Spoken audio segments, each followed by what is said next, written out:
En tout cas, bienvenue à tous. Vous êtes à la maison ici.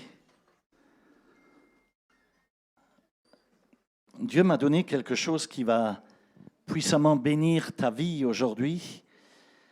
S'il te plaît, je voudrais vraiment que tu ouvres pleinement ton cœur, que tu ouvres ton intelligence spirituelle et que tu te prépares à recevoir la parole de Dieu. Et je voudrais qu'on entre vraiment dans la pensée de Dieu pour comprendre ce qu'il est capable d'accomplir. Tu vas prendre ta Bible tout à l'heure, tu vas prendre ton carnet de notes ou je ne sais pas moi, ton stylo, ton téléphone, peut-être que tu as l'habitude d'utiliser pour cela. Peu importe ce que tu utilises pour noter, mais note ce que le Saint-Esprit va t'enseigner aujourd'hui, car cela va certainement bouleverser pas mal ta vie. On va aller aujourd'hui dans Matthieu 15 et on va lire les versets 21 à 29 ensemble. Je voudrais vous parler au sujet de la foi qui franchit toutes les lignes. Allez, tu vas le dire avec moi. La foi qui franchit toutes les lignes. On va le redire. La foi qui franchit toutes les lignes. OK, ce que je veux que tu retiennes dès maintenant, c'est que la vraie foi ne reste jamais immobile, elle ne fait jamais du surplace. La vraie foi ne se contente pas de s'asseoir au fond d'un banc d'église. La vraie foi, elle ne restera jamais bien sage là, à ne rien faire. Elle ne restera pas bien rangée, elle ne va pas juste être correcte, elle ne va pas juste rester sur les rails. Non, non, non, non, non. Lorsque tu entres dans la vraie foi, et tu vas le découvrir aujourd'hui, elle te fait sortir de ta zone de confort, elle te fait briser les barrières qui peuvent se présenter, elle te fait traverser des frontières que tu ne pensais jamais affronter, elle te fait démolir des murs, elle te fait passer d'un côté à l'autre là où humainement tu n'avais même pas le droit d'aller. Pourquoi? Parce que la foi est radicale, mes amis. La foi n'est pas passive, elle n'est pas timide, elle n'est pas indifférente, la foi n'est pas insignifiante, la foi n'est pas détendue, la foi, c'est pas juste rester là, les bras croisés, non! Mes amis, la foi, elle parle, elle a une voix. La foi, elle dit, même s'il me faut ramper et passer au milieu des gens pour toucher le bord de ses vêtements, alors je ramperai. Et même s'il me faut crier, alors qu'on me dit de me taire et qu'on veut me museler, eh bien, je crierai quand même. Même s'il me faut franchir une ligne, je la franchirai. Parce que la foi véritable, elle franchit toutes les lignes. Allons ensemble dans Matthieu 15 au verset 21 à 29. Lisons-le ensemble. Jésus partit de là et se retira dans le territoire de Tyr et de Sidon. Alors une femme cananéenne qui venait de cette région lui cria « Aie pitié de moi, Seigneur, fils de David. Ma fille est cruellement tourmentée par un démon. » Il ne lui répondit pas un mot. Ses disciples s'approchèrent de lui et demandèrent « Renvoie-la, car elle crie derrière nous. » Il répondit « Je n'ai été envoyé qu'aux brebis perdues de la communauté d'Israël. » Mais elle vint se prosterner devant lui et dit « Seigneur, secours-moi !» Il répondit « Il n'est pas bien de prendre le pain des enfants et de le jeter aux petits chiens. » « Oui, Seigneur, dit-elle, mais les petits chiens mangent les miettes qui tombent de la table de leur maître. » Alors Jésus lui dit, « Femme, ta foi est grande, sois traitée conformément à ton désir. » À partir de ce moment, sa fille fut guérie. Jésus quitta cet endroit et vint sur les bords du lac de Galilée. Il monta sur la montagne et s'y assit. Prions ensemble. Ferme les yeux, mets une main sur ton cœur. Père, merci parce que tu veux nous enseigner tes voies aujourd'hui. Tu veux aujourd'hui, Seigneur, nous parler. Tu veux aujourd'hui construire nos cœurs, nos vies. Tu veux aujourd'hui, Seigneur, nous remplir de ton onction, de la révélation de ta parole. Tu veux aujourd'hui nous propulser, Seigneur, eh bien, dans un nouveau niveau de foi, dans un nouveau niveau d'onction, dans un nouveau niveau qui nous emmène à marcher de gloire en gloire, de miracle en miracle, de bénédiction en bénédiction, de grâce en grâce et de faveur en faveur. Tu as versé ton sang pour nous racheter, ton sang nous couvre aujourd'hui. Et je te bénis, tendre Père, pour ta miséricorde à notre égard, qu'à toi revienne l'agneau de Dieu au nom de Jésus. Et tout le monde dit Amen et Amen. Alléluia. Tu peux t'asseoir. Gloire à Dieu. Regarde bien le verset 21 qu'on avait lu. Il est dit, Jésus partit de là et se retira dans le territoire de Tyr et de Sidon. Et au verset 22, il rajoute, il est écrit, alors une femme cananéenne qui venait de cette région lui cria. Elle cria derrière lui. Mes amis, cette femme n'aurait jamais, écoutez ce que je dis, cette femme n'aurait jamais dû franchir cette ligne. Parce que rien dans sa culture, rien dans sa religion, ni rien dans son histoire ne l'autorisait à venir jusqu'à Jésus. Absolument rien. Mais la foi qui brûlait en elle, qui bouillonnait dans ses tripes, a franchi cette ligne. Et en lisant ce texte, beaucoup passent trop vite sur un détail qui pourtant est tout à fait essentiel. Et je veux mettre mon doigt dessus. Il est dit au verset 21, Jésus partit de là et se retira dans le territoire de Tyr et de Sidon. Alors pour nous, pour la plupart des chrétiens, pour la plupart des disciples du Seigneur, pour le commun des mortels, quand ils lisent cela ressemble juste à un déplacement géographique du Seigneur. Mais spirituellement, culturellement, théologiquement même, c'était une bombe. Le fait que Jésus aille à Tyr et à Sidon, c'était une bombe. Mes amis, Tyr et Sidon, ce n'était pas Israël, ce n'était pas non plus Jérusalem, ce n'était pas non plus un lieu religieux, ce n'était pas non plus, comment dirais-je, une terre d'alliance avec Dieu. Parce qu'en vérité, entre Israël et Tyr et Sidon, il y avait là une frontière infranchissable, interdite. C'était un territoire pour tout juif, c'était un territoire impur, c'était une région païenne, c'était une région idolâtre, c'était une région méprisée. Les prophètes même, quand tu prends l'histoire et culturellement, quand tu relis les choses dans les livres d'histoire, tu verras que même les prophètes avaient fini par maudire Tyr et Sidon. C'était une région qui avait rejeté les prophètes, qui avait rejeté la vérité. C'était une région qui avait rejeté Dieu. C'était une région profondément antichristique.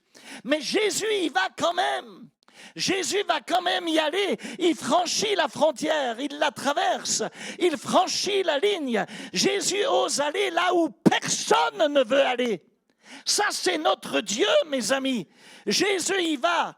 Alors que les religieux, pendant que Jésus y allait, les religieux critiquaient. Ils disaient, nous, jamais on ne mettrait les pieds dans une telle terre idolâtre, dans une telle terre où s'exerce la sorcellerie. Et Jésus de répondre, c'est exactement là que je vais aller. Pourquoi? Parce que Jésus n'est pas venu juste que pour les religieux. Jésus n'est pas venu que pour les bons endroits, ni pour les temples qui sont bien décorés, mes amis. Mes amis, Jésus est venu pour le monde entier. Il est venu pour tous. Jésus est venu pour ceux qui étaient loin, qui étaient très, très, très, très, très loin de l'alliance avec Dieu. Et quelquefois, vois-tu, les endroits où Jésus te conduit, ça peut être des endroits où tu ne seras pas forcément très à l'aise. Ça peut être des endroits où il va te conduire et où on ne va pas forcément t'applaudir. Et où on ne te donnera pas souvent un amen. Tu comprends ce que je veux dire? Quelquefois, Jésus entre dans des lieux et il sait pertinemment qu'il va être rejeté. Mais il y va quand même. C'est notre Dieu. C'est notre Seigneur, parce que Dieu n'agit pas en fonction de l'ambiance. Dieu n'agit pas en fonction de ta popularité. Dieu n'agit pas en fonction de ton confort. Mes amis, Dieu agit en fonction de sa mission. Il a une mission qu'il veut remplir, c'est racheter le cœur des hommes, c'est racheter l'humanité. C'est apporter le salut là où il n'y a que des ténèbres. Et cela me fait dire que Jésus connaissait le rejet de très très très près. Il vivait avec le rejet. Il était obligé littéralement de respirer la fragrance du rejet. Il avait été rejeté à Nazareth, rappelle-toi, il a été rejeté à Jérusalem. Il avait été rejeté par les pharisiens. Il avait été rejeté même au milieu des siens où il ne pouvait quasi pas accomplir de miracles. Il était rejeté par ceux qui priaient pour sa venue. Il était rejeté par ceux qui attendaient le Messie et qui ne l'ont pas reçu. Il connaît le rejet et il connaît aussi ton rejet. Oui, le tien. Mais écoute-moi bien, quelquefois le rejet, c'est juste une preuve que tu fais ce que Dieu t'a demandé de faire. C'est pas parce que tu es rejeté que tu n'es pas au bon endroit. Tu comprends ce que je veux dire? Et comprends bien qu'à Tyr et Sidon, c'était un lieu, c'était un endroit, c'était une région où il n'y avait pas de synagogue, il n'y avait pas de Torah, il n'y avait pas de tradition juive, il n'y avait pas de culture d'alliance, il n'y avait pas de sacrifice qui se faisait pour l'Éternel, il n'y avait pas de prière qui montait du peuple de Dieu, il y avait juste des lieux idolâtres, il y avait juste des autels d'idolâtrie, il y avait juste un peuple païen, une culture complètement opposée à celle de Dieu, une spiritualité complètement corrompue, je vais te le dire autrement, c'était de la spiritualité qui était de la pure sorcellerie, si tu préfères. C'était le berceau de la sorcellerie. Mais Jésus y va quand même. Pourquoi?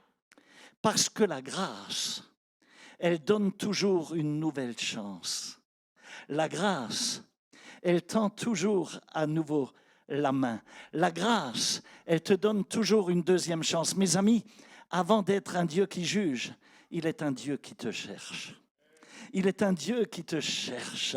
Avant d'être un Dieu qui condamne, il est un Dieu qui frappe encore une fois, et encore une fois, et encore une fois à la porte de ton cœur. Et même quand personne n'attend son passage, eh bien il passe. Et même quand la ville a été rejetée par les prophètes, il y passe quand même. Et même quand les gens ne veulent pas de lui, il y passe encore. Parce que la grâce, elle passe toujours une fois de plus avant de se retirer.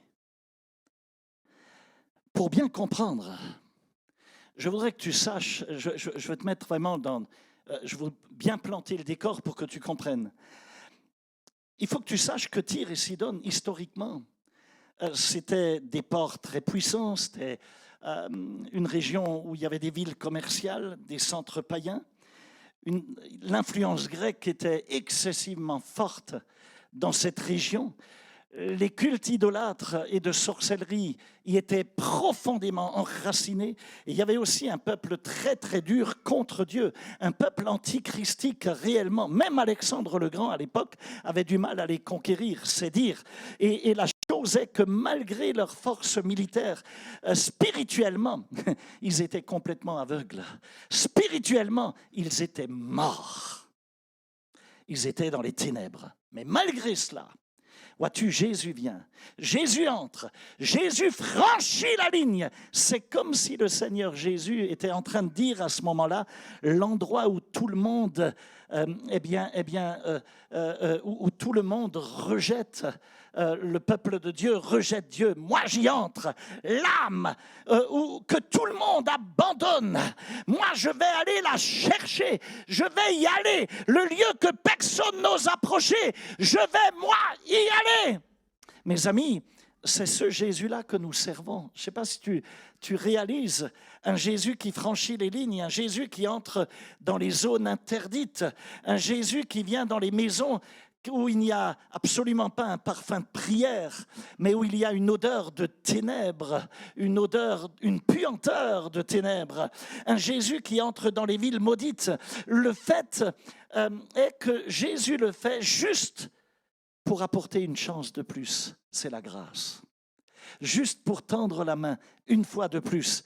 Et c'est dans ce territoire rejeté, voyez-vous, c'est dans ce lieu qui était spirituellement totalement stérile que cette femme cananéenne va apparaître. Et c'est là que le miracle commence. Je t'ai juste planté le décor. Maintenant, écoute bien ce que je vais dire. C'est dans un lieu là où personne n'attendait Jésus et où Jésus n'aurait jamais dû se trouver. Imagine la scène. Une femme, elle ose courir vers lui, derrière lui. Et plus que cela, elle va crier. Imagine la scène. C'est dans ce territoire païen, dans ce territoire de sorcellerie idolâtre qui avait été maudit par les prophètes. C'est dans cet endroit où personne n'attendait Jésus que cette femme, elle sort de son territoire, elle sort de sa culture, elle sort de son identité religieuse, elle sort de ce qu'il a façonné depuis son enfance, elle sort de ses traditions, elle sort littéralement de son monde. Et la Bible dit en paraphrase, une femme cananéenne qui venait de cette région lui cria dessus, « Viens à mon aide !» On l'a lu au verset 22. Elle est sortie pour aller vers lui. C'est là que commence la foi. Je veux que tu comprennes quelque chose aujourd'hui. Elle est sortie alors que personne ne l'a encouragée à le faire. Personne n'a invité cette femme à sortir. Elle est sortie alors que personne l'avait motivée à le faire. Elle est sortie alors qu'elle n'était pas qualifiée pour y aller. Elle est sortie alors qu'elle n'avait aucun droit. Elle est sortie alors qu'elle n'avait aucune connaissance théologique. Elle est sortie alors qu'elle ne connaissait aucun code sur le plan spirituel. Mais elle est sortie parce que sa fille était dans la souffrance. Est-ce que tu m'entends? Sa fille était dans la souffrance. Et permets-moi de te dire que lorsque la douleur, elle devient suffisamment forte, tu franchis les lignes que peut-être tu n'aurais jamais franchies auparavant. Écoute son cri. Elle va crier, « Aie pitié de moi, Seigneur, fils de David! Ma fille est cruellement tourmentée par un démon. » Mes amis, personne ne lui avait appris à faire une telle prière. Personne. Elle n'avait jamais fréquenté de synagogue. Elle n'avait jamais mémorisé un texte des prophètes. Elle ne connaissait ni le prophète Ésaïe, ni Jérémie, ni David, ni personne. Mais son instinct spirituel, comprends bien, c'est une païenne finie. Elle est élevée au milieu de la sorcellerie, au milieu des pires pratiques. Son instinct spirituel, qu'on comprend bien, avait littéralement pris le dessus. Elle savait au plus profond de ses tripes. C'était instinctif, c'était dans son intuition profonde. Elle savait que Jésus était le Seigneur, qu'il était le Fils de David, qu'il était le Messie, qu'il était la solution pour elle et pour sa fille. Je ne sais pas si tu en es conscient, mais cette femme, à ce moment-là, païenne qu'elle est, elle était en train de prononcer là une révélation qu'Israël était en train de refuser. Il est venu au milieu des siens et ils ne l'ont pas reçu. Cette femme prononce une révélation incroyable. Elle a dit ce que les religieuses, que les pharisiens n'avaient pas le courage de le dire, parce que la foi authentique, elle n'est pas académique, mes amis. Elle se fonde sur la révélation. Elle s'appuie sur la révélation. Elle est une révélation. Il y a des gens qui sont dans les églises, peut-être depuis des décennies, et qui pour autant n'ont jamais dit « Seigneur » avec la même conviction qu'avait cette femme. Cette femme qui la première fois approche Jésus et qui sort d'un milieu l'on ne peut plus païen. Mes amis, elle a dit « Ma fille est cruellement tourmentée par un démon ». En vérité, elle n'est pas venue au Seigneur pour elle-même. Tu entends ce que je dis? Elle n'est pas venue jusqu'à Jésus pour elle. Elle est venue pour quelqu'un d'autre. Elle est venue pour sa fille, pour son enfant. Elle est venue pour la prochaine génération. Elle est venue pour son héritage.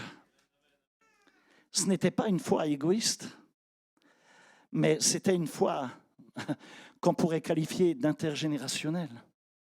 Une foi générationnelle. C'est une foi qui a dit, je refuse que cette malédiction se transmette sur la vie de ma fille, sur ma prochaine génération, sur mon héritage. Je refuse cela. Et laisse-moi te dire quelque chose. Il arrive quelquefois que ton miracle ne vient pas juste pour toi, mais pour ceux qui viennent après toi, pour ton héritage. En d'autres termes, c'est comme si elle avait dit, je suis prête à souffrir, je suis prête à être humiliée, je suis prête à ce qu'on me crache dessus, mais je refuse que ma fille, je refuse que mon héritage continue de vivre avec un démon. Ça, je le refuse et je ne le permettrai pas. Ça, c'est la prière d'une mère. Ça, c'est la prière d'une combattante. Ça, c'est la prière d'une lionne. Ça, c'est la prière de celles qui refusent de laisser leur maison tomber. Regarde la scène. Tu as là une femme païenne, dans une région païenne, une région qui adore des dieux païens, dans une culture païenne, qui vit avec une théologie païenne. Et pourtant, cette femme prononce la révélation la plus haute du Nouveau Testament. Seigneur, fils de David! C'est juste fou. Elle n'avait pas de connaissances théologiques, mais tu sais ce qu'elle avait? Elle avait faim. Elle avait faim. Et la faim de Dieu, la faim de Dieu, la faim de la vérité, la faim du miracle, cela ouvre des portes que la religion ferme. La religion ne te permet pas cela. Mais quand tu es affamé, rien ne peut t'empêcher de venir jusqu'à Dieu. La Bible dit, et on l'a lu, que Jésus, quand elle lui a dit ça, la Bible dit que Jésus n'a pas répondu un mot. Il n'a pas dit un mot. C'était le silence total. Pas un regard, pas un signe, pas une parole, pas la moindre promesse, rien, nada. Je ne sais pas, mais est-ce qu'il t'est déjà arrivé de traverser un temps de crise et tu as crié à Dieu de tout ton cœur, tu as même pleuré sur ta couche peut-être, et le ciel est resté silencieux. Le lendemain, tu t'es relevé, tu avais encore des larmes dans les yeux, mais rien ne s'est passé. Mes amis, cette femme, elle a franchi la ligne du silence. Elle est allée au-delà. Laisse-moi te dire que beaucoup échouent à ce test-là. Le silence, quand Dieu ne leur répond pas tout de suite, ils font demi-tour. Le silence les blesse. Le silence les amène à abandonner, à baisser les bras. Le silence les persuade que Dieu n'est pas prêt à les écouter. Mais cette femme ne baisse pas les bras. Elle continue, elle insiste, elle y va. Maintenant, voilà que les disciples disent « Renvoie-la !» Elle nous dérange, elle crie là derrière nous. Non mais attends, c'est une blague là. Les disciples disent ça. Comme si elle était venue pour parler aux disciples. Comme si elle était venue pour eux. Comme si le miracle venait d'eux. Les disciples veulent la renvoyer. Tu vois parfois, et c'est la réflexion que je me suis faite, ce ne sont pas les démons qui te bloquent, mais les religieux. Hello, vous êtes là? Vous êtes là? Et malgré ça, elle franchit la ligne du rejet humain, du rejet de ces disciples-là. D'ailleurs, elle n'est pas venue pour plaire aux disciples. Elle est venue que pour une seule chose.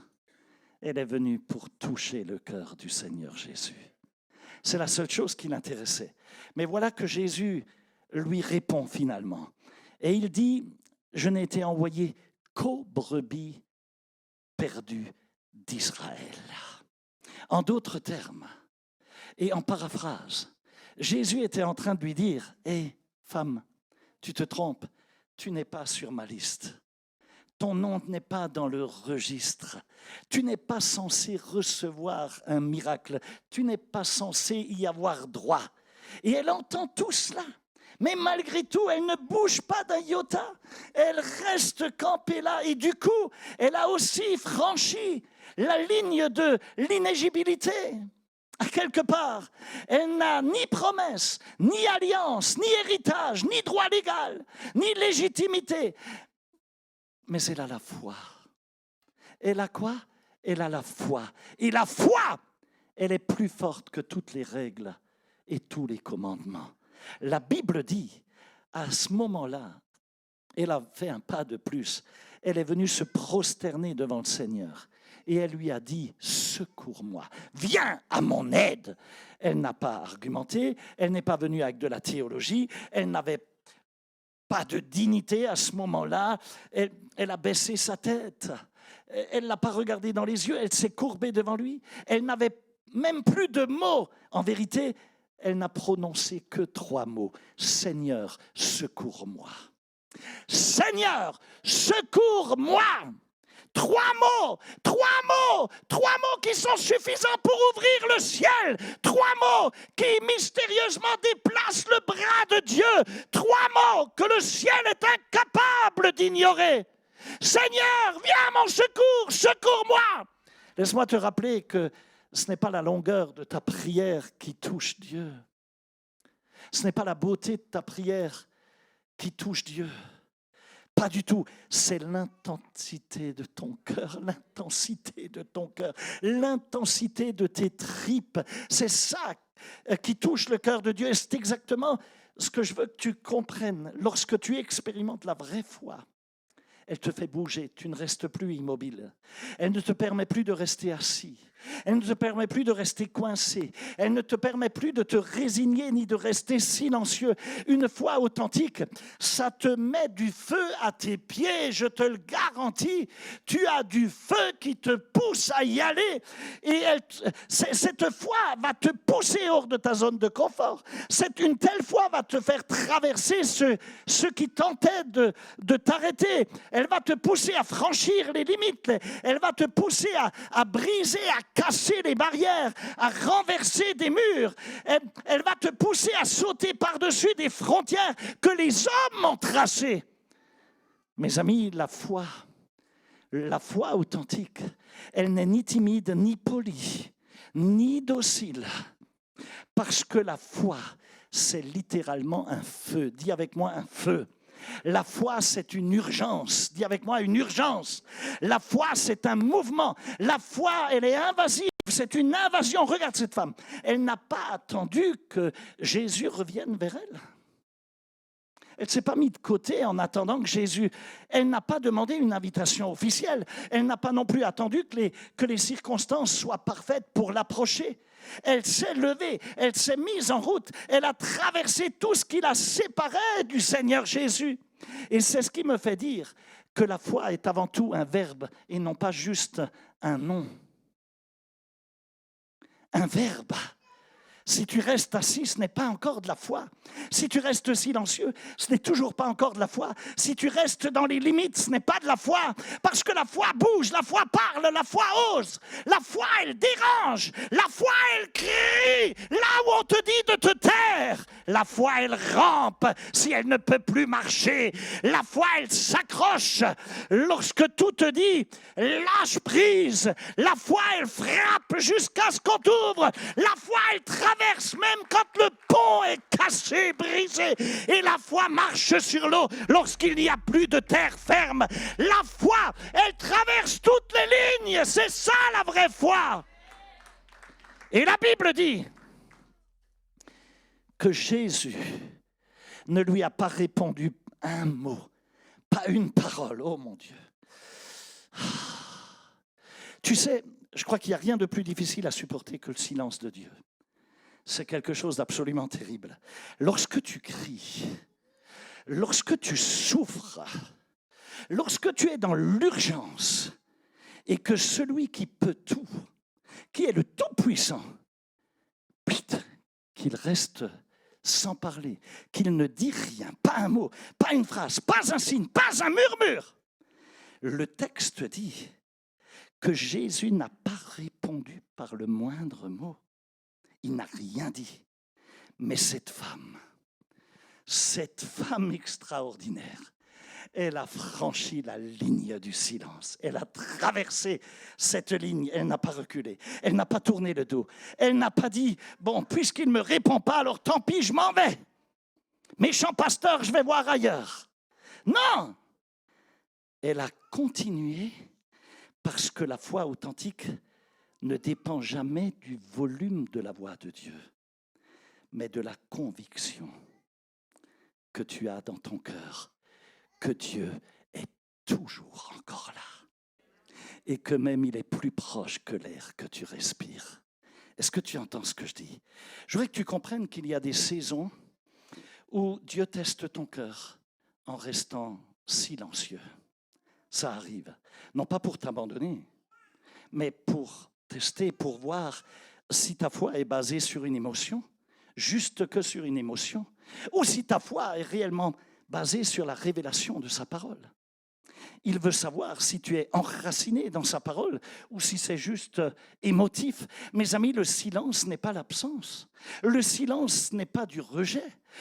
Le silence, c'est peut-être juste dans ce cas un couloir entre deux dimensions. Et cette femme, elle va traverser ce couloir. Tu sais, quelquefois, le silence blesse plus que les mots. Le silence peut te faire penser que Dieu ne te regarde plus, qu'il ne t'écoute plus, qu'il ne se soucie plus de toi. Tu penses peut-être même qu'il ne t'aime pas. Mais elle, malgré que Jésus, Dieu incarné dans la nature de l'homme, n'a pas dit mot, elle est quand même restée là. C'était comme pour dire, « Hé, Seigneur Dieu, fils de David, même si tu ne dis rien, je reste quand même, je ne bougerai pas, je croirai quand même et je continuerai quand même.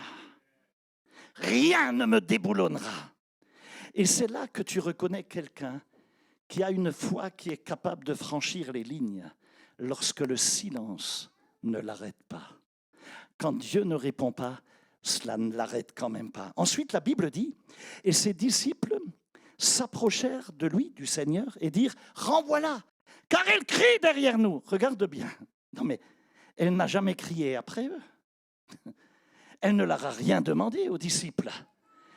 Elle ne les a même pas regardés. Et ce qui est fou, c'est que les disciples du Seigneur, les 12 qui entouraient Jésus, ils se sont mis au centre de quelque chose qui ne les regardait et qui ne les concernait absolument pas. Elle ne s'est pas adressée à eux. Ils ont dit, elle crie après nous. Non mais attends, tu rêves là. Cela me fait dire que beaucoup de gens qui gravitent autour de l'onction, et parce qu'ils sont proches de l'onction, de la puissance de Dieu, ils pensent que l'onction et que la puissance de Dieu leur appartient. Ils pensent que cette onction leur appartient. Ils sont très près de Jésus. Et du coup, ils pensent que c'est à eux qu'on doit parler. Comme s'ils étaient les secrétaires de direction de Jésus, tu vois, un peu. Ils sont proches du ministère et ils se croient tout permis et ils croient que tout tourne autour de leur nombril. Mais la chose est que cette femme, elle n'était pas venue pour eux, elle est venue pour lui, elle est venue pour le Seigneur. Et c'est pareil de nos jours. Vois-tu, beaucoup de gens qui entourent l'onction, qui tournent autour de l'onction. Souvent, ce sont des gens qui, allez, je l'enseigne, il faut que je vous le dise, ce sont des gens qui arrivent à compliquer les choses, qui filtrent l'onction, qui quelquefois l'alourdissent, qui vont jusqu'à la bloquer. On peut devenir, sans même s'en rendre compte, un obstacle entre Dieu et ceux qui cherchent Dieu. Réfléchis un instant. Mes amis, ces disciples, ils auraient dû aider le Seigneur. Ils auraient dû ouvrir la voie. Ils auraient dû venir voir Jésus en lui disant, « Maître, écoute, il y a une femme qui est là, elle est blessée, elle est dans la souffrance. Sa fille est démonisée, elle ne le supporte plus. Permets-nous de te la présenter, s'il te plaît. » C'est ce qu'ils auraient dû faire. Ils auraient dû amener cette femme jusqu'à... Mais au lieu de cela, ils deviennent des barrières, ils deviennent des murailles, ils deviennent des frontières. Mais malgré cela, vois-tu, cette femme ne s'est quand même pas arrêtée. Elle ne s'est pas laissée arrêter. Elle ne s'est pas laissée être impressionnée. Elle ne se laisse pas être intimidée. Elle ne se sent pas inférieure. Elle ne dit pas, bon, ben ok, puisqu'on ne veut pas de moi, je m'en vais, et puis basta, tant pis. Non! Elle franchit cette barrière humaine comme elle avait déjà franchi le silence de Jésus. Parce que la vraie foi, La vraie foi, mes amis, je vous enseigne au sujet de la foi.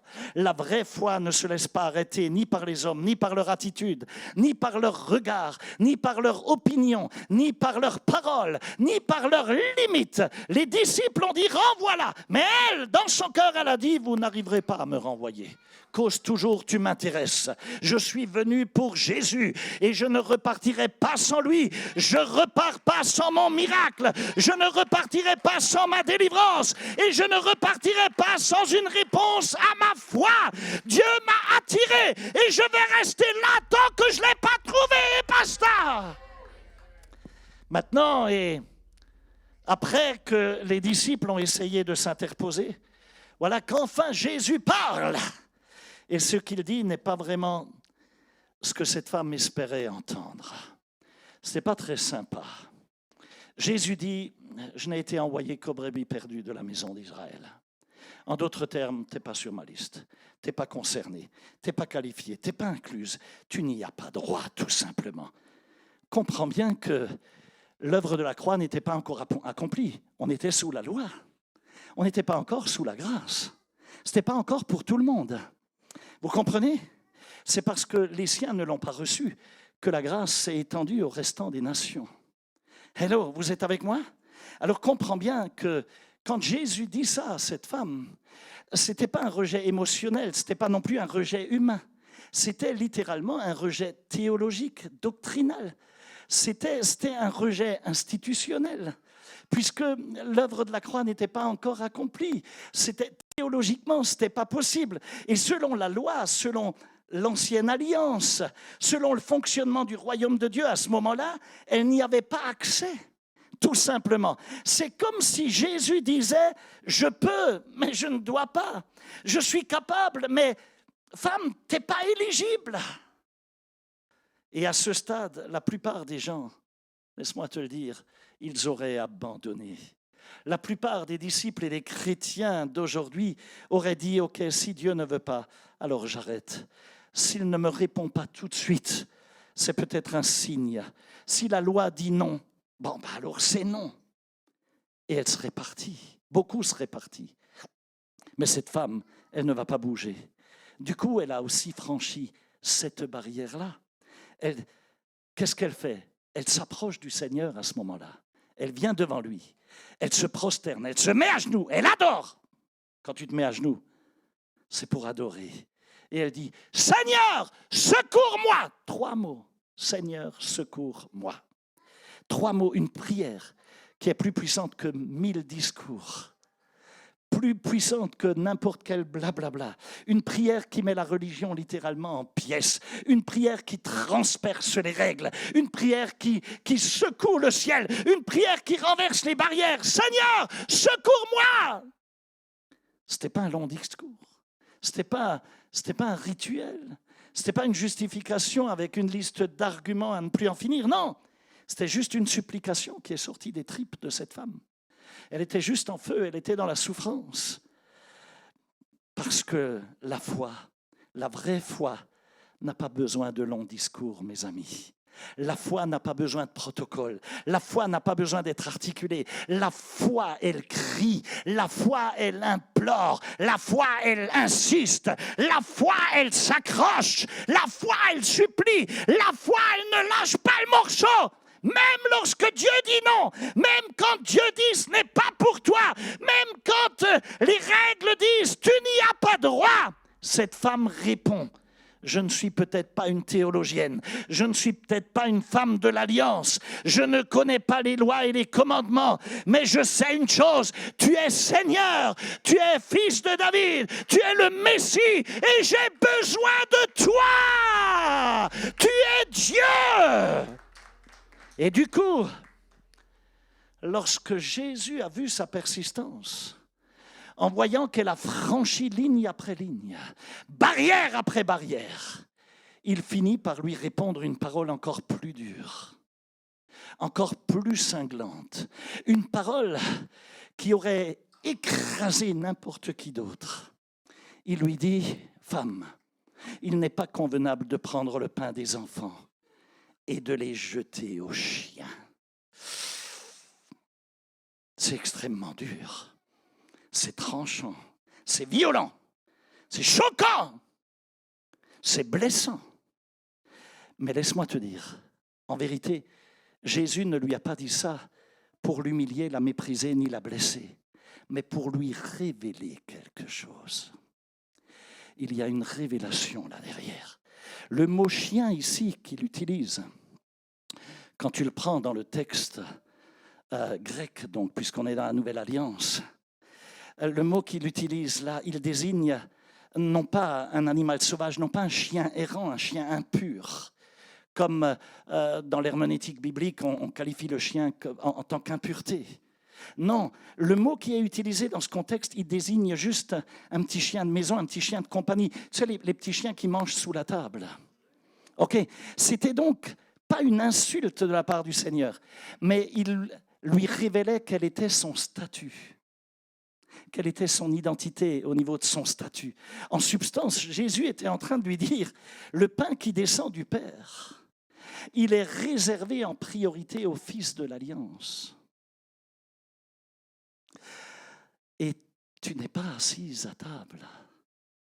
Tu n'es pas de celle qui mange la portion qui est réservée aux enfants de Dieu. Tu es païenne. Tu n'as aucune part au royaume. Maintenant, écoute bien et ouvre grand tes oreilles. Parce que si tu ne retiens que cela, tu as retenu certainement l'essentiel. Cette femme, quand Jésus lui a dit cela, qui lui a dit, c'est pas bien que ce soit des chiens qui mangent, et où elle aurait pu se sentir blessée. Laisse-moi te dire, cette femme ne s'est absolument pas vexée. Elle ne s'est pas non plus offusquée. Cette femme se sentait même pas blessée. Elle ne s'est pas retirée pour autant. Jésus a été cinglant, tranchant. Si on le prend comme ça au premier niveau. Mais pour autant, elle ne s'est pas retirée.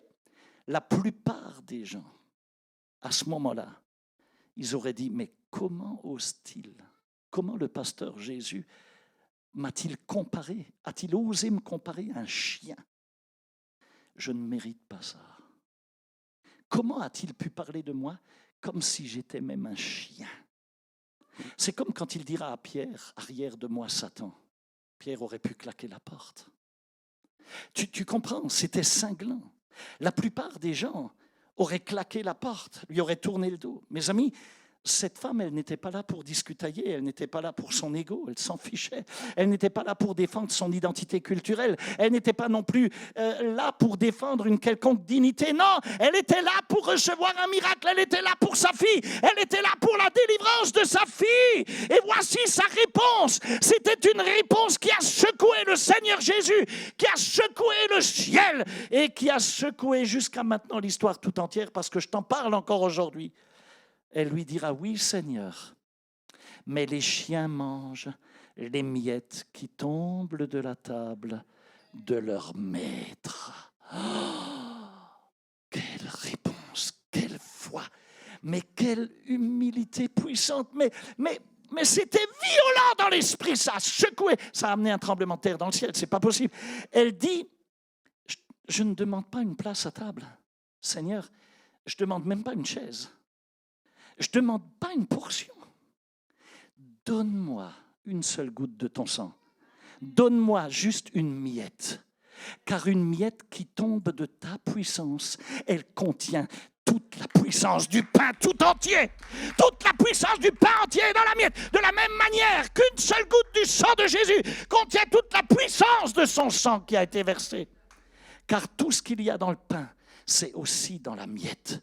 S'il y a la guérison dans le pain, il y a la guérison dans la miette. S'il y a la guérison dans le pain, il y a la délivrance dans la miette. S'il y a le miracle dans le pain, il y a le miracle dans la miette.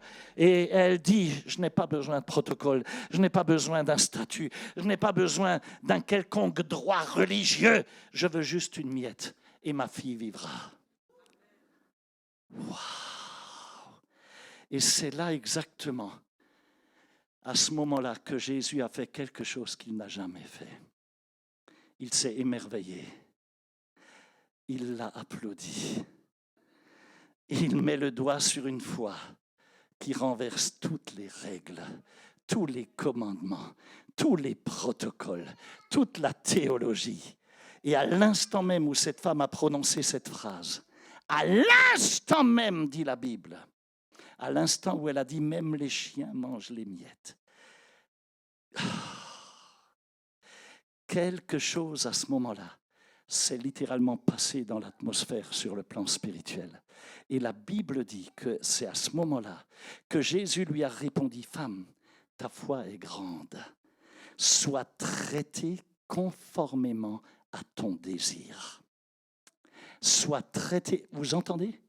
Conformément à ton désir. Regarde bien, Jésus n'a pas dit « grande est ta sagesse ». Il n'a pas dit « grande est ta connaissance théologique » ou « grande est ta moralité » ou que sais-je. Non! Il dit « grande est ta foi ». Et parce que ta foi a franchi, et on l'a vu, la frontière religieuse, la frontière culturelle, la frontière géographique, la frontière du silence, la frontière du rejet, la frontière des disciples, la frontière des émotions, la frontière de ta dignité, la frontière de l'interdit, la frontière des traditions. Mes amis, une foi qui franchit les lignes, c'est une foi qui obtient l'impossible. Vous entendez ce que je dis? C'est une foi qui obtient l'impossible. Et c'est là que Jésus va prononcer une parole qui a complètement redessiné la réalité elle-même. Il lui dit « qu'il te soit fait comme tu le veux, comme tu le désires. Sois traité conformément à ton désir. » En d'autres termes, sous d'autres traductions, « qu'il te soit fait selon ta foi. » Non pas comme tu le demandes, non pas comme tu l'espères, non pas comme tu le mérites, non pas comme la loi de l'Alliance te le permet, non, mais comme tu le veux, selon ton désir, selon ta volonté. Mes amis, ouch, il y a une révélation là. Non mais ça ne vous excite pas ça? C'est parce que cette phrase-là, ça correspond littéralement à un transfert d'autorité. Vous entendez ce que je dis? Ça correspond à un transfert d'autorité. Jésus donne là à une femme étrangère, païenne, le bénéfice d'une parole créatrice qui engendre le miracle. Je ne sais pas si tu es conscient de ce qui se passe. La Bible dit que sa fille, à l'instant même où Jésus a prononcé cette phrase, a été guérie. Non pas plus tard, c'est à l'instant même que ça s'est passé. Au moment exact où Jésus parle, au même moment où la révélation sort de sa bouche, au même instant où cette maman a osé croire, le démon a quitté sa fille. Elle était libre, guérie. Il n'y a pas eu une amélioration progressive. Non, pas non plus un soulagement émotionnel chez sa fille. Pas une simple évolution, pas une petite amélioration, pas un semblant de guérison, non! Une restauration totale, une délivrance instantanée, une transformation radicale, complète, parce que la foi crie. La foi, c'est une foi qui pousse, c'est une foi qui brûle, c'est une foi qui traverse, c'est une foi qui ne lâche pas prise. Elle ne baisse pas les bras. Et du coup, c'est une foi que Dieu ne peut pas ignorer. Il est impossible pour Dieu d'ignorer une telle dimension de foi. Bien, ensuite, Jésus continue son enseignement. Et maintenant, il met le doigt sur un problème spirituel que l'Église d'aujourd'hui connaît que trop bien d'ailleurs. En substance, il dit, le problème avec ceux qui sont proches de moi, avec ceux qui m'ont vu agir, avec ceux qui ont assisté à mes miracles que j'ai accomplis, avec ceux qui connaissent mes œuvres, leur problème, c'est qu'ils se sont habitués à moi. Ils sont devenus familiers, trop habitués. Ils sont devenus familiers avec la gloire, ils se sont habitués à l'onction, ils se sont habitués au miraculeux, ils se sont habitués. Et finalement, ils ont transformé ce qui est extraordinaire, surnaturel, en normalité. Et du coup, Jésus rappelle ceci. En paraphrase, il dira, quand tu continues ensuite dans les textes, on n'a pas le temps de se pencher longuement dessus, mais qu'est-ce qu'il dit? Il dit, je suis entré chez vous, mais personne ne m'a lavé les pieds, personne ne m'a donné de l'eau, personne n'a honoré ma présence. Une femme pécheresse est entrée, elle a compris, elle a lavé mes pieds avec ses larmes, elle a essuyé mes pieds avec ses cheveux, elle m'a oint avec un parfum, elle m'a honoré. Pourquoi? Parce que ceux qui étaient habitués, qui étaient trop familiers avec Jésus ne voyaient plus Jésus. Ils ne voyaient que le quotidien, ils ne voyaient que la routine, ils ne voyaient que l'habitude, ils ne voyaient que le religieux, ils ne voyaient que le protocole, ils ne voyaient que le système. Pendant qu'une femme, une femme rejetée, une femme brisée, une femme sans statut, une femme sans réputation, pendant qu'elle seule avait discerné sa véritable présence en tant que Messie, en tant que Fils de Dieu, Dieu Tout-Puissant.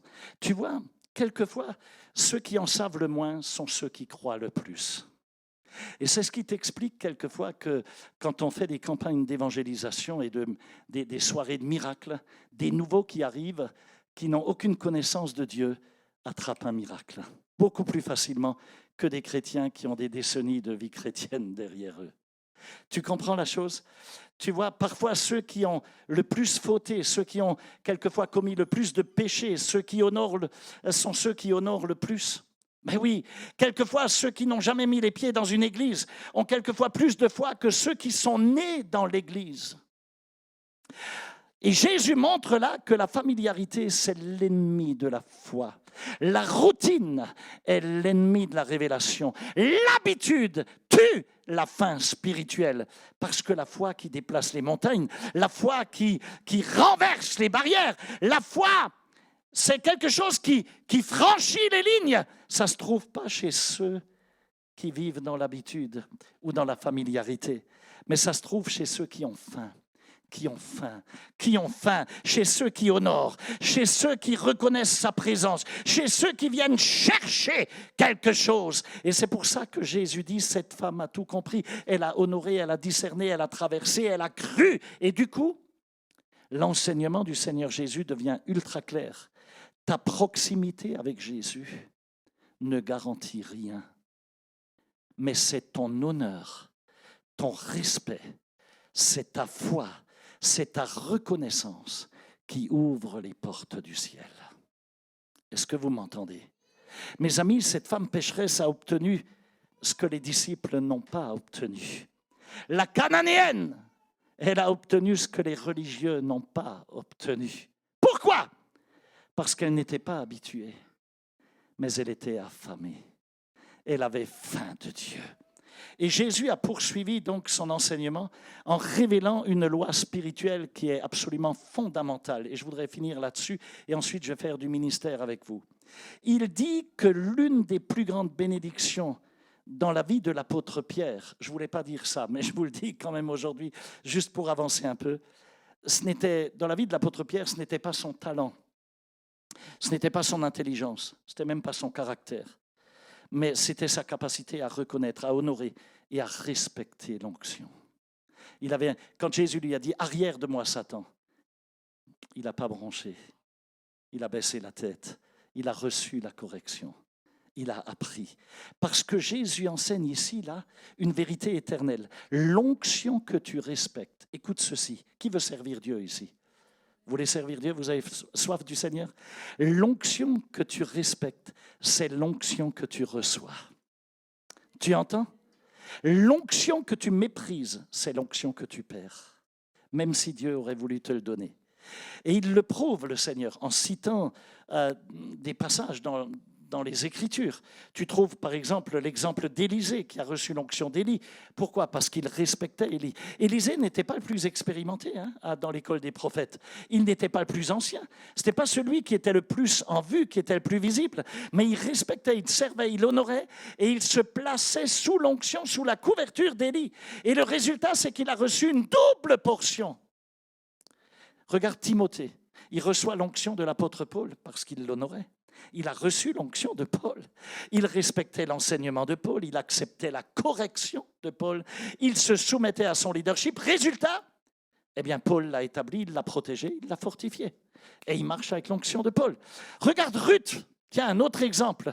Ruth reçoit l'onction et la destinée de Naomi. Pourquoi? Parce qu'elle a honoré Naomi plus que sa propre culture. Elle a dit, ton peuple sera mon peuple, ton Dieu sera mon Dieu. Et non pas, moi j'ai ma culture et moi je fais ma sauce et moi je vais adapter. Et puis Non, ton peuple sera mon peuple, ton Dieu sera mon Dieu. Et le résultat c'est quoi? Elle est entrée dans la lignée messianique. Elle est entrée dans la lignée du Messie.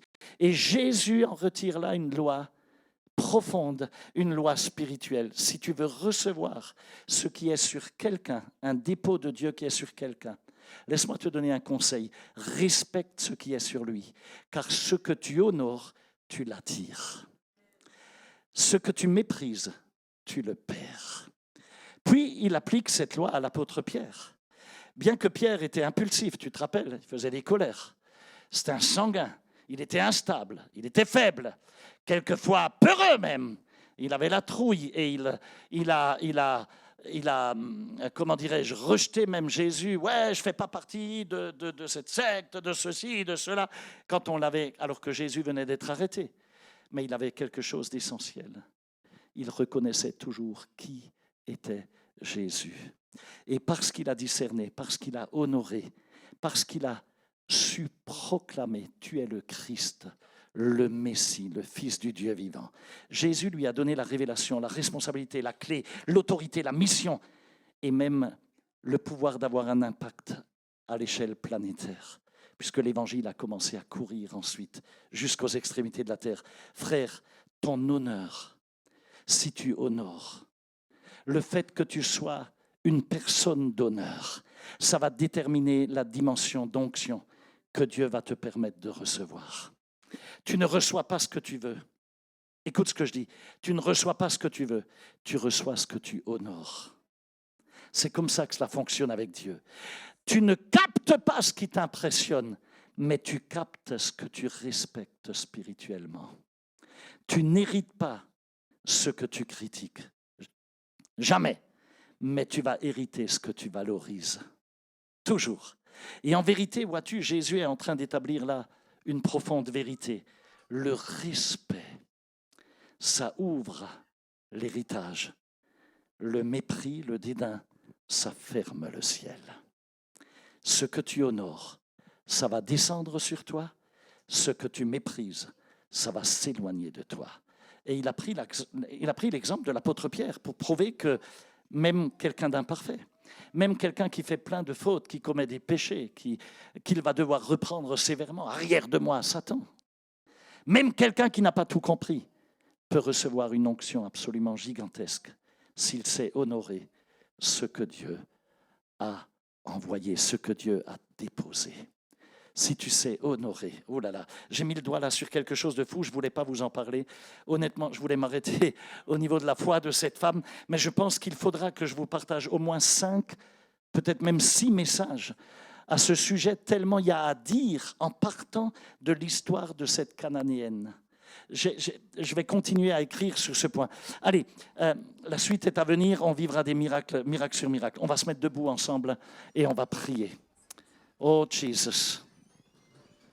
On va se mettre debout ensemble. Il y a tellement à dire. C'est tellement profond.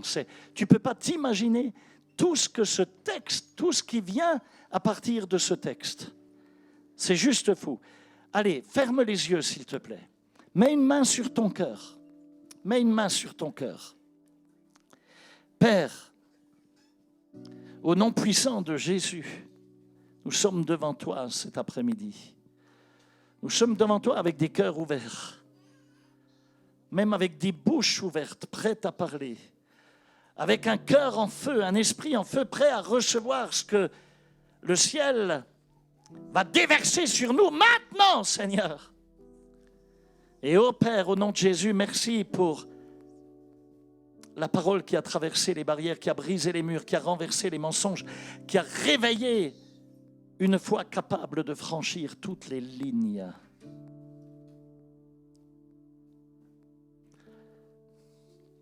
Merci, Père, pour l'onction qui brise les jugements, qui renverse les limitations. Merci, Père, pour l'onction qui nous permet d'aller au-delà des traditions, qui rejette la peur, qui ignore le silence et qui avance jusqu'à toucher le cœur de Dieu. Et maintenant, Seigneur, je te demande de poser ton regard sur tes fils et tes filles qui sont là cet après-midi. Regarde chacun de ceux qui ont dit, Seigneur, viens à mon secours. Seigneur, aide-moi. regarde chacun de ceux qui ont ouvert leur bouche. Regarde chacun de ceux qui, comme cette femme cananéenne, refusent de lâcher prise, refusent de baisser les bras. Et Père, s'il te plaît, je te demande de libérer l'onction qui change, qui va changer une génération tout entière et la génération à venir. Seigneur, libère l'onction qui traverse les frontières, libère l'onction qui brise les malédictions familiales dans la vie et dans le cœur de ceux qui sont là cet après-midi. Libère l'onction qui restaure les maisons, les cœurs, la biologie des corps, la santé, les esprits, l'âme, les émotions. Au nom de Jésus, je veux parler aux esprits d'oppression. Et dans le nom de Jésus, esprit diabolique, je viens contre toi. Esprit d'oppression, je viens contre toi avec le sang de Jésus. Satan, tu lâches prise. Je leur dis, va-t'en maintenant, dégage au nom de Jésus. Sors, va-t'en. Je parle à tout fardeau. Et je dis au nom de Jésus-Christ, dégage, sors, lâche prise. Maintenant, je parle à toutes les maladies dans le nom de Jésus-Christ. Et je leur dis, soyez brisés. Maintenant, au nom de Jésus-Christ, vous quittez ces biologies, la biologie de ces corps, vous quittez les corps, vous quittez les vies, vous quittez l'âme de ces personnes. Dans le nom de Jésus-Christ, quelle que soit votre origine, biologique, bactérienne, virale ou liée au stress, psychosomatique, peu importe, vous dégagez dans le nom de Jésus, je vous chasse, je brise votre pouvoir et j'applique le sang de Jésus-Christ sur chacun et chacune, ce sang qui absorbe les ténèbres. Je parle à toute confusion et je dis, esprit de confusion, tu dégages, sors, va-t'en. Je parle à toute attaque contre les familles et je dis, soyez renversés au nom de Jésus-Christ, vous dégagez. Esprit méchant, vous êtes renversés, vous dégagez, vous ne pouvez pas vous attaquer aux familles qui sont placées sous le sang de Jésus-Christ, sang inviolable, intouchable, impénétrable par les ténèbres. Oh, qu'une huile fraîche du Saint-Esprit tombe, telle une pluie sur chacune de vos maisons, sur vos vies, sur chacun de vous, sur votre corps, sur votre âme, sur votre esprit, sur chaque enfant de Dieu représenté ici. Et Seigneur, merci, parce que tu envoies maintenant le pain à tes enfants. Tu envoies la guérison. Tu envoies la délivrance. Seigneur, tu envoies la paix, tu envoies la faveur. Tu envoies, Seigneur, la restauration. Tu envoies les réponses, les miracles. Et Seigneur, nous voulons ouvrir notre bouche, nous voulons ouvrir notre cœur, nous voulons ouvrir notre esprit. Oh Seigneur, fais tomber les miettes du ciel, s'il te plaît, car dans une miette, il y a suffisamment de puissance pour renverser l'enfer tout entier, pour guérir une vie, pour ressusciter une famille tout entière. Seigneur, à l'instar d'une seule goutte de ton sang, une seule miette est bien plus que suffisante. Père, fais-le maintenant, au nom puissant et glorieux de Jésus-Christ. Ce nom qui est incomparable, qui est majestueux, qui est au-dessus de tout nom, toute autorité, toute domination, toute puissance, toute principauté, tout esprit démoniaque. Jésus le Christ vivant. Oh Seigneur, je veux décréter et déclarer sous l'autorité du nom de Jésus-Christ, frère, que tu entres maintenant dans une nouvelle heure, dans une nouvelle période de ta vie, dans une nouvelle saison à partir de maintenant. Et je prophétise qu'une onde de restauration envahit ta maison. Je prophétise qu'une vague de guérison entre dans ton corps. Je prophétise qu'une pluie de paix tombe sur ton esprit. Je prophétise qu'un vent frais d'espérance souffle sur ton avenir. Je prophétise qu'une force renouvelée et nouvelle se lève en toi. Et je déclare que dans l'heure à venir, alors que tu quitteras ce lieu, que Dieu va commencer à réaligner ce qui était tordu, à réparer ce qui était brisé, à raviver ce qui était mort, à ressusciter ce qui semblait perdu. Je le déclare au nom de Jésus-Christ. Et je déclare que tu ne retourneras pas à ta vie comme auparavant, car tu seras au bénéfice d'une visitation surnaturelle de Dieu qui a été relâchée sur toi, sur ton environnement. Je déclare que les portes de Dieu ouvrent, que les portes que Dieu ouvre, que les portes que Dieu ouvre, personne ne pourra les fermer. Je déclare que les chaînes qui tombent aujourd'hui ne pourront plus jamais revenir. Je déclare que tu recevras du pain du ciel et qu'une bénédiction générationnelle va couler sur tes enfants et sur les enfants de tes enfants et sur les enfants de tes enfants et de tes enfants à venir. Cela va couler sur tes projets. Cela va couler sur ton ministère. Cela va couler sur ta destinée. Je déclare que ce que Dieu a commencé, il va l'accomplir totalement. Il va le compléter. Il va le sceller dans le puissant et glorieux nom de Jésus-Christ. Et je veux que tu reçoives maintenant la bénédiction. La bénédiction du Père, la grâce du Fils, la communion du feu de l'Esprit de Dieu. Que la faveur de Dieu t'environne tel un bouclier. Que sa présence te suive partout où tu vas. Que des signes, des miracles et des prodiges s'accomplissent. Qu'il t'accompagne. Que la voix du ciel continue de parler dans ta vie. Que la grâce, que la gloire et la puissance de Dieu reposent sur toi dès maintenant pour toujours. Et cela dans le nom de Jésus-Christ. Je déclare que Dieu est en train de l'accomplir par la puissance de Dieu. Reçois-le au nom de Jésus. Seigneur, merci.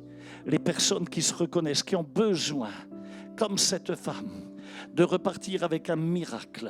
Je veux que tu lèves tes deux mains. Garde les yeux fermés. Tu lèves tes deux mains maintenant. Tu n'as pas peur. Tu ne t'occupes pas de ce qui se passe autour de toi. Mais tu reçois simplement. On n'a pas le temps de faire du ministère longuement parce qu'on est lié à des horaires qui sont juste un peu trop carrés. Mais tu reçois. Il n'y a pas de limite dans l'onction. Seigneur, tu vois les mains levées. Tu vois tes fils, tes filles qui soupirent, qui aspirent à un miracle. Ils sont en train d'exprimer une foi qui crie. Une foi qui crie. Je n'ai entendu personne ici crier « Seigneur, viens à mon aide » ou « Seigneur, aide-moi ». Personne n'a osé crier. Personne pour le moment n'a osé crier. Je n'ai entendu aucune voix s'élever. Je n'ai entendu aucune voix s'élever. J'ai entendu aucune voix suffisamment forte. Dieu a besoin d'entendre ta voix. Tu as besoin de manifester une foi qui traverse les lignes, qui dépasse les frontières, qui dépasse les peurs, qui se fiche de ce que pense l'autre. Tu as besoin maintenant de le manifester. Maintenant. Dans le nom de Jésus-Christ. Jésus, fils de David. Tu es le Messie. Tu es la solution. Entends le cri de tes fils et de tes filles. Entends leur cri cet après-midi. Manifeste ta gloire. Manifeste ta gloire. Apporte la solution. Dans le nom de Jésus. Recevez, recevez, recevez, recevez, recevez, recevez, recevez. Maintenant, maintenant, maintenant, maintenant, maintenant, maintenant.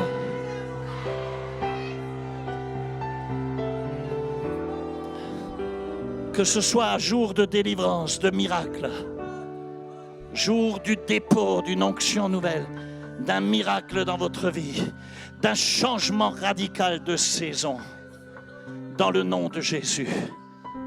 Toute oppression lâche et sort radicalement dans le nom de Jésus. Tu lâches prise au nom de Jésus. Les esprits diaboliques quittent Dans le nom de Jésus. La foi est manifestée dans son authenticité, telle qu'elle doit l'être, une foi vivante, non pas religieuse. Seigneur, nous voulons sceller ce dépôt en cet instant. Et nous voulons partager le repas du Seigneur. C'est le dernier dimanche du mois où on partage chaque fin de mois la Sainte Seine, le repas du Seigneur. Et Seigneur, je veux te prier que tous ceux qui participeront à la table et qui prendront part au pain et au vin, qui symbolisent ton corps qui a été brisé, ton sang qui a été versé pour nous racheter de la vaine manière de vivre, qui nous a rachetés sur le marché de l'esclavage, du péché, pour nous transporter dans le royaume du Fils de son amour, dans le royaume de Dieu, pour faire de nous des enfants de Dieu, des fils et des filles. Seigneur, au moment où nous prendrons part et où nous avalerons ce que nous faisons en mémoire de ce que tu as accompli sur la croix pour nous racheter, nous n'oublierons jamais que ton corps a été brisé, que ton sang a été versé. Alors nous le faisons en mémoire de toi, Seigneur. Nous prenons part à cela pour ne jamais oublier. Au moment où nous prendrons part au vin et au pain, le miracle sera scellé. Parce que tu n'es pas mort en vain. Et ta main, Seigneur, va accomplir ta parole dans nos vies. Soyez prospères dans tous les domaines de votre vie. Recevez. Soyez bénis dans le nom de Jésus. 2 personnes vont prier, l'une pour le pain, l'autre pour le vin. Pasteur Annick, tu vas prier pour le pain. Et Pasteur Rico, tu vas prier pour le vin. Amen. Merci Seigneur pour cette grâce, cette faveur Seigneur, oui. Même une miette Seigneur, peu importe, mais ton corps a été brisé pour cela Seigneur. Et aujourd'hui Seigneur, nous recevons la vie. Amen. Et nous scellons par cette sainte scène Seigneur, toute la bénédiction que nous avons reçue ce matin. Alléluia. Amen. Prends ce pain, prends ce vin ce matin d'une manière différente que d'habitude. Cela n'est pas une habitude. Alléluia, c'est un nouveau commencement ce matin. Dans le nom de Jésus. Amen et Amen. Ouais, Père, merci. Merci pour le corps de ton Fils Jésus. Merci Seigneur Jésus pour le sang versé. Pour chacun d'entre nous, Seigneur, je veux sceller par ton sang. Seigneur, tous tes bien-aimés qui ont reçu ta parole avec foi et sincérité, Seigneur. Je te remercie d'avoir payé le prix pour nous. Merci, Seigneur, d'avoir souffert pour nous. Aujourd'hui, Seigneur, nous déclarons que nous sommes lavés de toute faute, de tout péché, Seigneur. Merci de ce que, Seigneur, aujourd'hui, nous pouvons, Seigneur, croire à notre miracle. Parce que tu l'as accompli pour nous sur cette croix. Merci de couvrir de ton sang précieux que nous allons prendre. Chaque vie, chaque âme, chaque personne ici présente. Te bénissons, Éternel. Merci, Saint-Esprit, au nom de Jésus. Amen. Je veux que tu fasses un pacte avec Jésus pendant que tu prends part à la table. Et que tu lui dises, Seigneur, fais de moi une personne d'honneur. Je veux honorer ton œuvre, honorer l'onction, honorer ce que tu fais à travers l'œuvre de Dieu. Est-ce que tu vas honorer, l'onction que tu vas honorer, c'est l'onction qui va se déposer sur toi. Ce que tu mépriserais, c'est ce que tu perdrais. Alors, fais de moi, Seigneur, toujours une personne d'honneur. Change ma manière de parler. Donne-moi de ne jamais juger ni critiquer, mais toujours d'honorer. Que le Seigneur vous bénisse. On va prendre part au repas du Seigneur. La louange va nous conduire dans un temps d'adoration et on va continuer avec le ministère. Come on.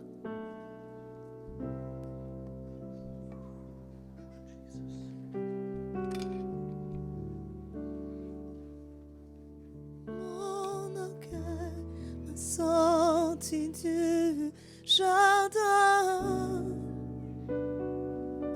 Son humilité a mis le jardin en moi. Et si je vendais tout ce que j'ai en échange de son amour, j'aurais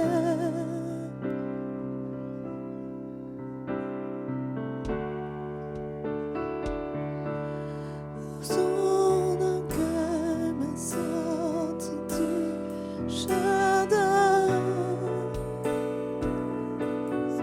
Humilité a mis le jardin en moi.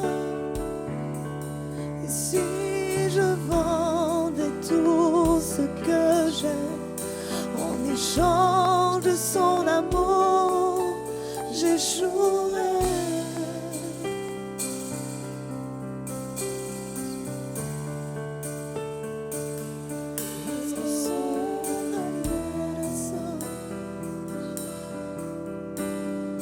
Ni ne se mérite, son amour est un cadeau. Par grâce il se reçoit, car son amour ne s'achète pas, ni ne se mérite. Son amour est un cadeau. Par grâce il se reçoit. Je désire connaître Jésus. Je désire connaître Jésus.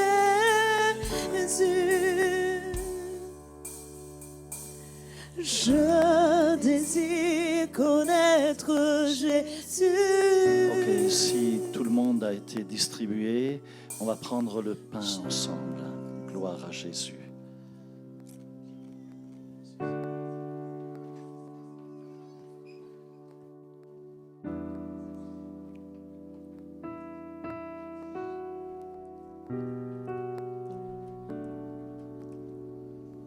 Et on va prendre le vin également.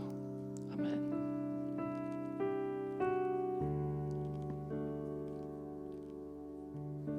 Merci Seigneur. Jesus. Seigneur, je te prie de sceller le miracle dans la vie des uns des autres. Ils ont crié à toi. Jésus, fils de David, tu es le Messie, tu es le Seigneur. Leur foi a franchi les limites. Ils ont cru et ils t'ont demandé de l'aide. Et le ciel s'est ouvert. Et Père, merci parce que tout est possible juste à celui qui croit, qui ose manifester une foi authentique, comme cette Cananéenne qui n'avait aucun droit, aucune part au royaume à ce moment-là. Mais elle a su transpercer, démolir les murailles, traverser les frontières et accéder jusqu'à ton cœur, jusqu'à ta table. Elle a comprise qu'une miette contenait toute la puissance du pain, tout comme une goutte de ton sang contient toute la puissance de ton sang. Alors Seigneur, merci de ce que tu couvres tes fils, tes filles, et tu leur accordes le miracle. Je le scelle au nom de Jésus. Seigneur, des témoignages en masse vont pouvoir être partagés à cause de ce que tu as accompli dans les vies. Qu'à toi revienne la gloire, dans le nom de Jésus. Amen et Amen. On va peut-être prendre un chant très court, mais juste qui pète, et on va se réjouir ensemble de ce que Dieu est déjà en train de faire. Comment? Allez, très rapidement alors, juste 2 minutes. Allez, que Dieu vous bénisse. Moi, je vous dis à dimanche prochain. N'oubliez pas, il y aura Mila de Kaiser qui sera là. Elle vient de Strasbourg. Elle va vous partager un message. Je connais le titre du message, je ne vais pas vous le dire. Vous voulez savoir? Non, je ne peux pas vous dire ce qu'elle va prêcher. Non, mais vous voulez vraiment le savoir? Vous avez la foi? Elle va vous parler au sujet des rêves, ne le manquez pas. Ça va être très, très, très fort. Il y a une révélation très forte. Emmenez du monde, s'il vous plaît. Ça va être très spécial. Elle va parler au sujet du rêve, des rêves. Que Dieu vous bénisse. Je vous aime très, très fort. Et je vous souhaite une bonne fin d'après-midi.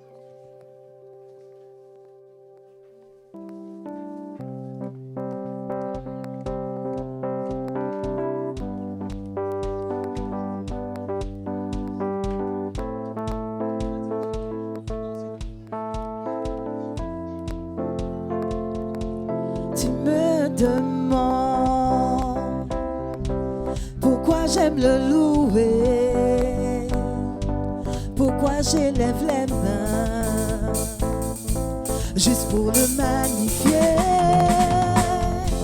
Mais tu ne peux pas comprendre ce que Dieu a fait pour moi.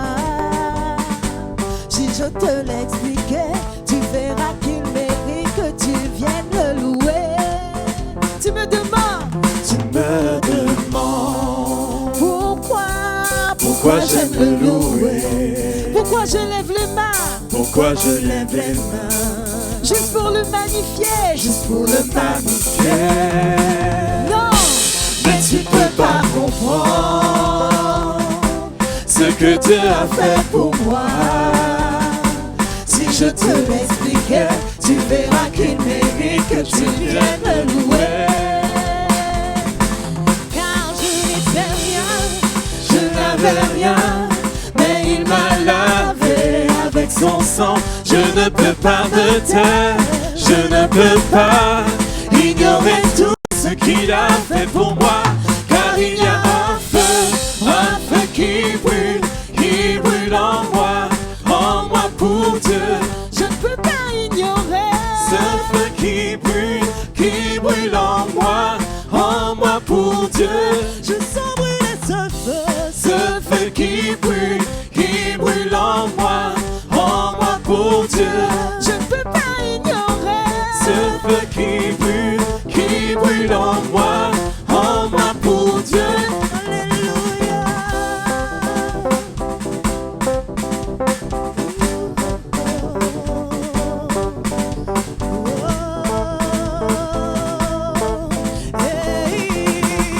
Hey, tu me demandes pourquoi j'aime le louer, pourquoi je lève les mains, Pourquoi je lève les mains ce matin juste pour le magnifier. pour le magnifier. Hey, Mais tu peux pas comprendre c'est comme mon Dieu a fait pour moi. ce que Dieu a fait pour moi. Si je te l'expliquais, tu verras qu'il mérite que tu viennes le louer. Car je n'étais rien, Tu sais, je n'avais rien, mais il m'a lavé avec son sang. Je ne peux pas me taire, Non, je ne peux pas ignorer tout ce qu'il a fait pour moi. Car il y a un feu qui brûle en moi pour Dieu. je sens brûler ce feu. Ce feu qui brûle en moi pour Dieu. On ne peut pas ignorer. Ce feu qui brûle en moi pour Dieu. Je sens brûler ce feu. Ce feu qui brûle en moi pour Dieu. Alléluia. Bon dimanche, soyez bénis.